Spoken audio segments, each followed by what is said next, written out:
Ma conviction par rapport à la fonction RH, c'est qu'elle a un rôle de plus en plus déterminant dans les groupes internationaux et dans l'entreprise, mais également dans les toutes petites entreprises et les PME. On a vu une véritable évolution dans les 20 dernières années.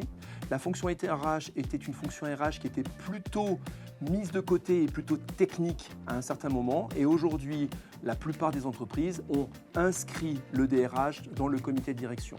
Ce qui est intéressant aussi de voir, c'est qu'on est en train de passer de ressources à humains, c'est-à-dire que l'aspect technique, paye, etc., grâce aux nouveaux outils, est moins visible, même s'il est important bien sûr. En revanche, le côté humain, le côté relationnel prend toute sa place également.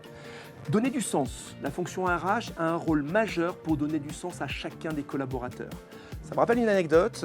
Nous avions interviewé dans une entreprise suite à une fusion un certain nombre de collaborateurs, 120 de façon assez précise. Et ce qui était ressorti, c'était que les collaborateurs avaient le sentiment d'être dans une voiture où on ne regardait que le tableau de bord et les dirigeants ne voyaient que les chiffres et eux étaient assis à l'arrière et regardaient en face et voyaient qu'ils allaient dans le mur. La fonction RH, c'est ça, c'est éviter le mur, c'est bien au contraire se projeter et c'est bien au contraire donner du sens à chacun des collaborateurs. Et le troisième âge, c'est de ne pas oublier les nouveaux modes de fonctionnement. C'est-à-dire que le DRH, son équipe, se doit d'anticiper ce qui existe, puisque on l'a vu tout à l'heure par rapport à l'IA, c'est déjà l'avenir qui est là aujourd'hui à nos portes.